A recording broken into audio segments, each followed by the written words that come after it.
Baik, kita lanjutkan. Wasani tamyiza binizai baina ala su'udan wa tuqatilhi mimma arja'a daulatul Utsmaniyata wa ansaraha li biladihim. Jadi di sini dijelaskan bahwasanya kerajaan Najd yang kedua atau keamiran kedua setelah jatuhnya istana Diriyah dari Turki Utsmani, ya, mereka memilih terpisah dengan adanya perselisihan di antara keluarga Su'ud. Jadi memang keluarga Su'ud ini di generasi kedua, walaupun mereka dilahirkan sejak zaman di masa Muhammad bin Abdul Wahab, ya, mereka ini memang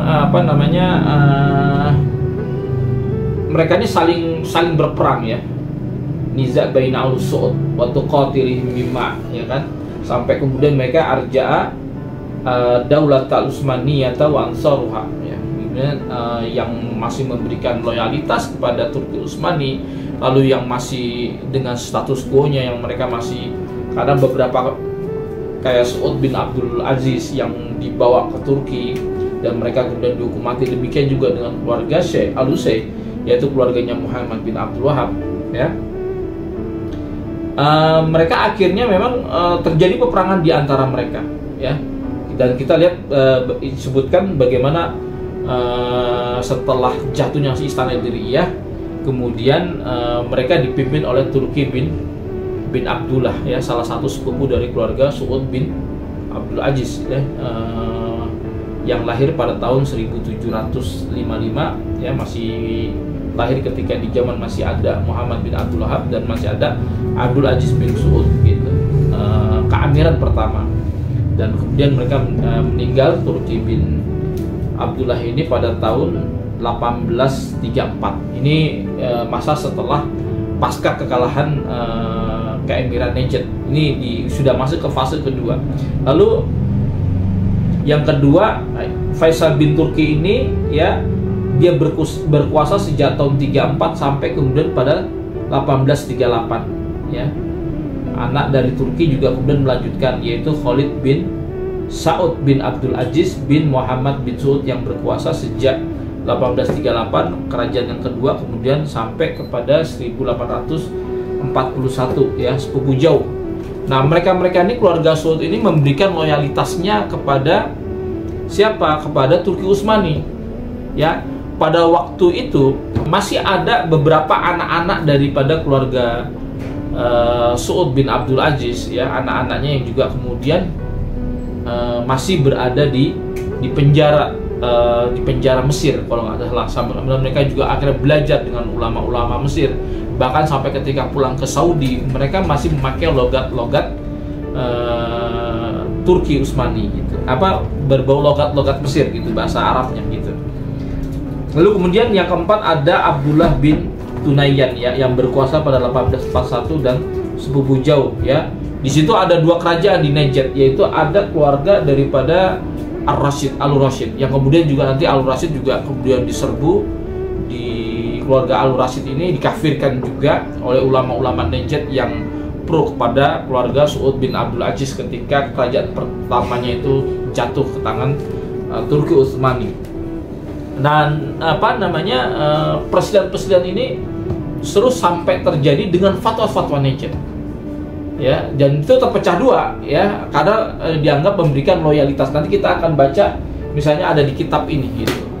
Ini namanya kitab Sabilun Najah wal Fikak, ya,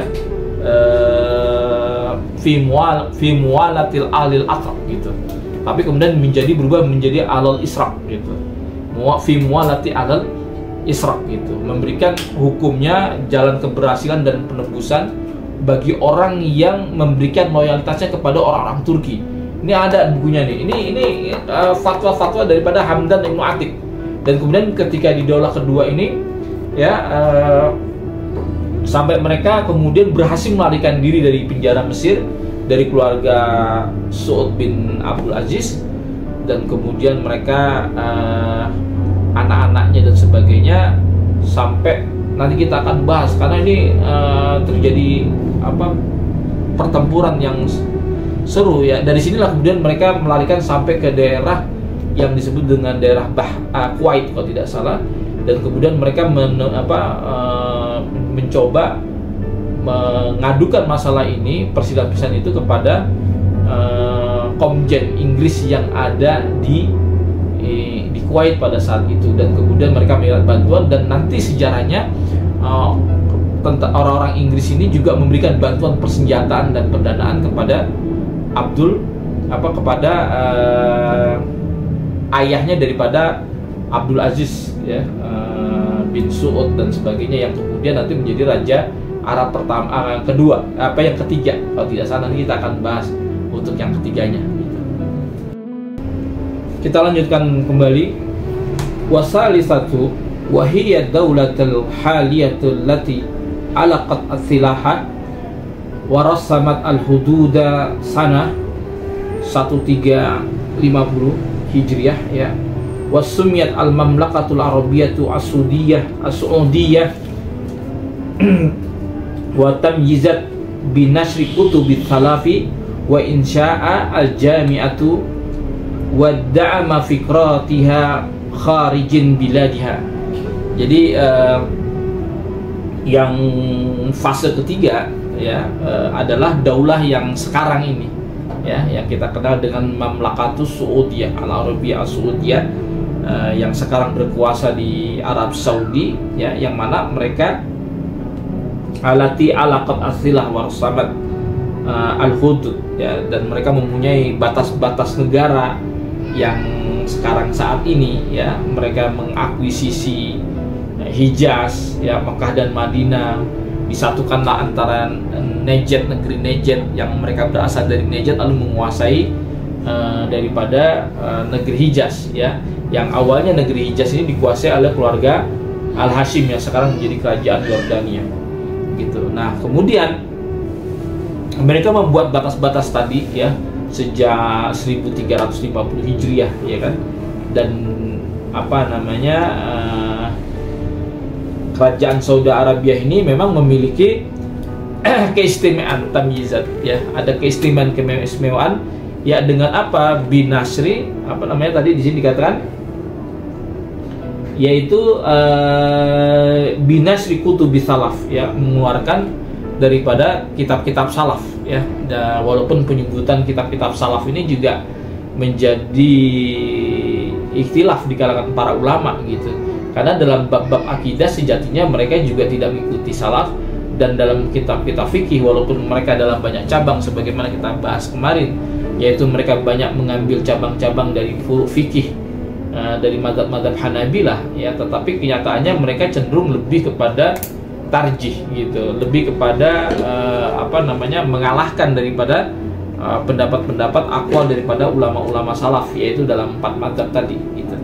Nah, inilah yang kemudian kalau kita lihat dalam baca sejarah ada beberapa ya, pertama Abdul Aziz bin Abdurrahman. Jadi Abdurrahman dan anaknya Abdul Aziz ketika itu memang mereka berhasil melarikan diri dari Mesir ya, mereka menjadi penjara di kota sana, dan logat mereka masih memakai logat-logat Mesir ya. Inilah yang kemudian mereka mulai berkuasa ya, sejak setelah mengalahkan daripada keluarga Al-Rashid ya. Mereka sejak 1800 kelahiran ya, kalau nggak salah lahir tahun 1876, sampai kemudian mereka berkuasa Abdurrahman bin Abdul Aziz ini ya, bin Abdurrahman bin Suud ya, itu berkuasa sejak sampai kemudian 1953 ini gitu, dan berkuasa sejak memang 1932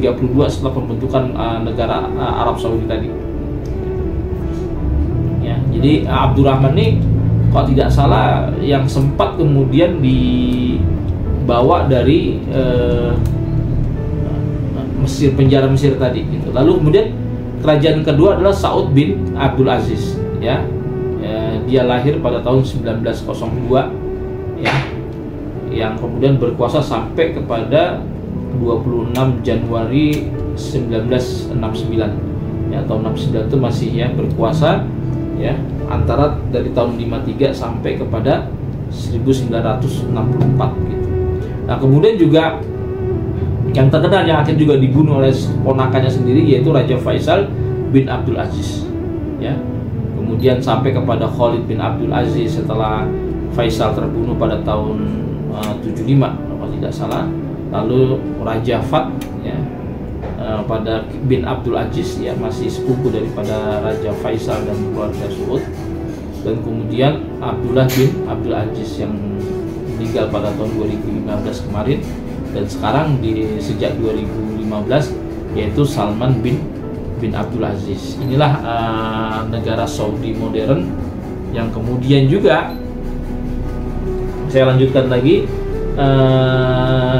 binashri kutubi thalab wa insya'a jami'at. Nah, ketika ini karena mereka menemukan emas hitam istilahnya ya, emas hitam, dan kemudian Saudi menjadi negara yang kaya setelah merger dengan Amerika, yaitu Aramco ya, Arabian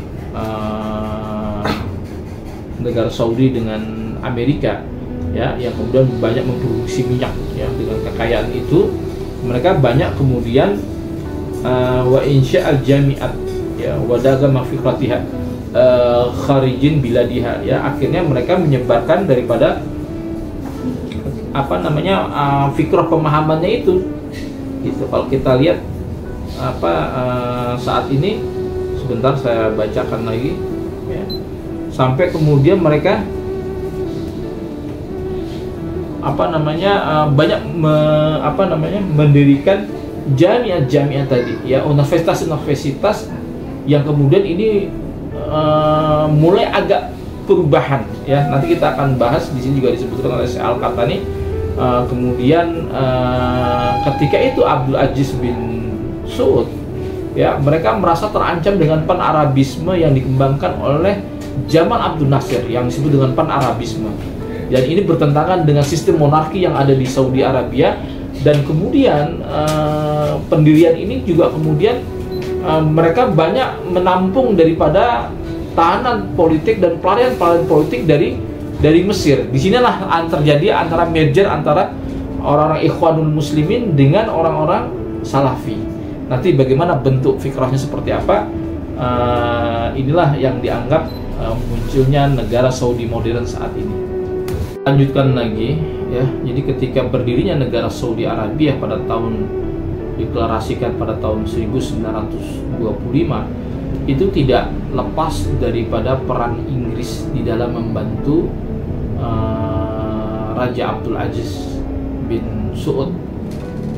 Kenapa bisa demikian?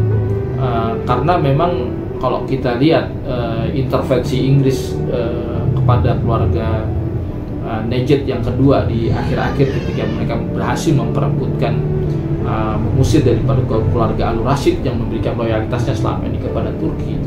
Kemudian Inggris terus membantu dalam persenjataan dan pendanaan kepada cikal bakal daripada kerajaan Saudi ini. Dan kemudian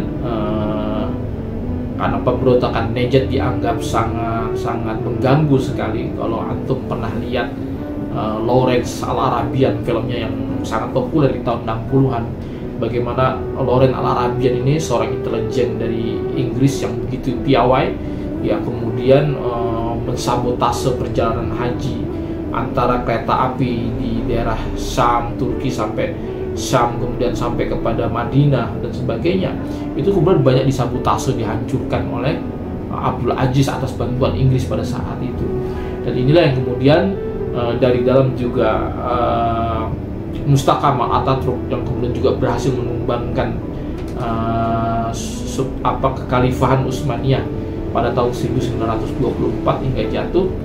Di saat itu 1 tahun kemudian barulah berdiri negara Saudi yang kemudian kita kenal dengan wilayah-wilayah Turki banyak lepas di Semenanjung Arab dalam perjanjian yang disebut dengan perjanjian Sykes-Picot ya. Jadi Sykes-Picot ini adalah ditangani pada tahun 1916 ya, yang mana adalah perjanjian rahasia antara pemerintahan Britania Raya yaitu Inggris dengan pemerintah Prancis yang diikuti dan disetujui oleh Kekaisaran Rusia pada saat itu, di mana dalam perjanjian ini ketiga negara mendiskusikan pengaruh dan kendali di Asia Barat setelah jatuhnya Kesultanan Utsmaniyah pasca Perang Dunia Pertama, ya, sebagai pihak yang kalah perang dalam Perang Dunia Pertama itu, ya, yang telah diprediksi sebelumnya, ya, perjanjian ini secara efektif membelah daerah Arab di bawah Kesultanan Utsmaniyah di luas semenanjung Arab, ya, sehingga pada masa depan dapat ditentukan di mana kendali atau pengaruh Inggris dan Prancis tetap akan berlaku, ya. Perjanjian ini ditandatangani pada tahun 16 Mei 1916 dan diberi nama, ya, dengan nama diplomat Prancis yang bernama Francis George Picot, ya, dan diplomat Inggris yang bernama Sir Max Sykes, ya, yang kemudian dinamakan sebagai perjanjian Sykes-Picot tadi, ya. Kemudian mengakuisisi daripada wilayah Hijaz, Mekah dan Madinah, lalu penguasa daripada Bani Hashim, yaitu diberikan kepada Irak dan Yordania, ya. Yordania keluarga terakhir kemudian diambil oleh Saddam Hussein pada saat dalam pemberontakan tersebut. Inilah bagaimana peran Inggris yang sangat luar biasa di dalam besar jasanya di dalam pendirian negara Saudi Arabia.